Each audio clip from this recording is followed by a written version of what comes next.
Hello everyone, welcome into Above My Pay Grade. Welcome to the penthouse suite. I'm on the road here. I want to talk today about deflation. I'm sure the word inflation is not acceptable in your house these days, but I want to ask why deflation is so bad. Because if you didn't know, the Federal Reserve actually has a goal of 2% inflation every year. So that is a set goal. They want to inflate the currency, which is devaluing it.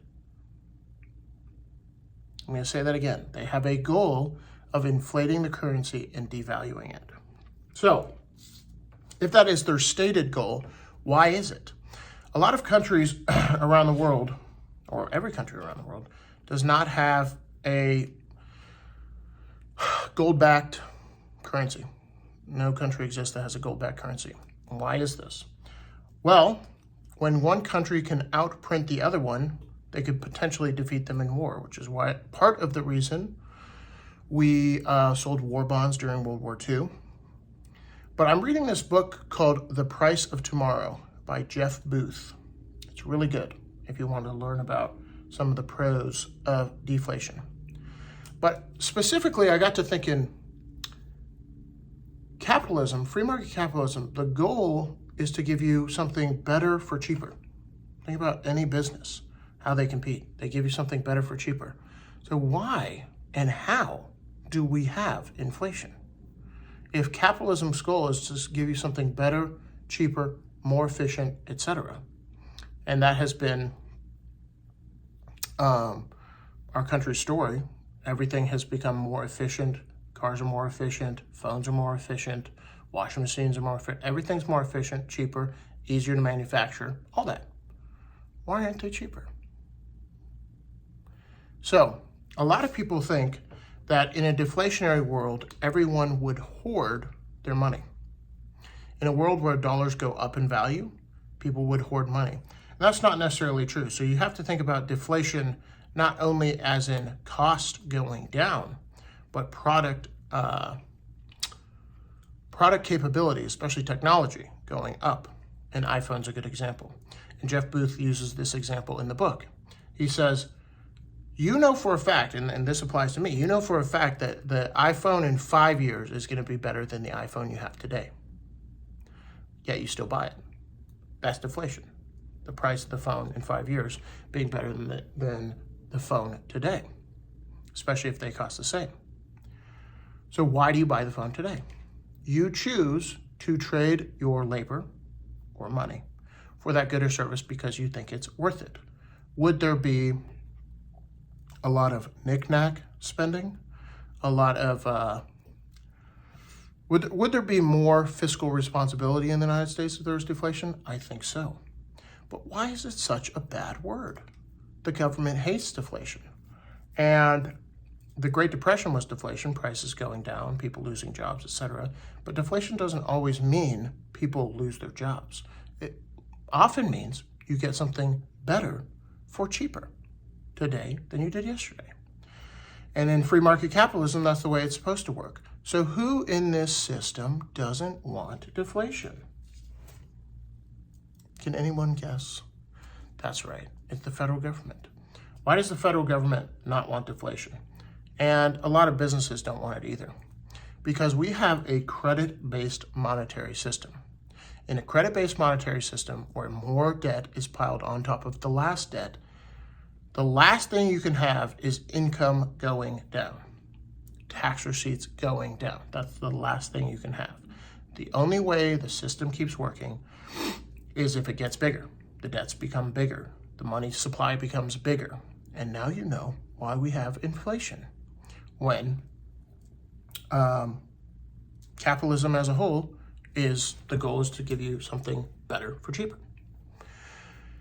So at this point, we're at the tail end of this debt cycle. And I'm not saying deflation means no credit, but in a world where credit has been built on top of credit on top of credit, deflation deflates that entire balloon and things come crashing down hard.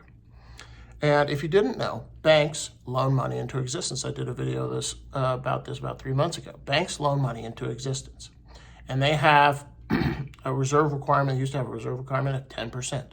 So if they have $100, they can loan out 90 of those $100 in deposits and create loans. So they loan money into existence. When you get a bank loan for your house or your car, it's loaned into existence.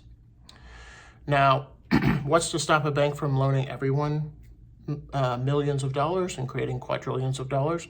They still have a P&L, profit and loss. So they can go insolvent and go out of business if they have losses. But what happened in 2008? These banks had exactly that. They had exactly that. They took too many risks with mortgage-backed securities, which was not a good investment.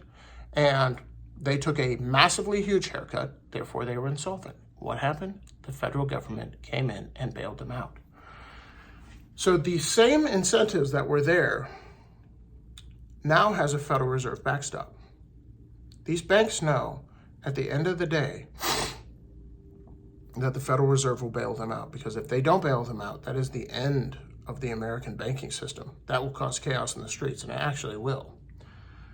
So what happens if one of these banks is able to do this? One of these banks is able to take undue risk because they don't have to worry about their profit and loss because they know the Federal Reserve will back them up. Other banks have to compete with them, so they have to take these risks as well. And it creates inflation because banks loan money into existence. And the brake pedal for the bank is the P&L. The brake pedal for them loaning money into existence is the P&L. But if they don't have to worry about profit and loss, what happens then? I hope, and as I'm reading this book, I hope we live in a world where deflation can be a real thing. There is a very nuanced discussion, but just the simple fact of people are competing in an economy to give you something better for cheaper. That's what free market economics does. Free market capitalism does. So why in the world is everything more expensive? And you're realizing it now, potentially. The light bulb has turned on, but inflation has been a part of your whole entire life story. Everything has inflated, just slower, boiling frog style, but everything's supposed to inflate because we have too much debt in the system. We cannot have prices go down. We need more tax money, right?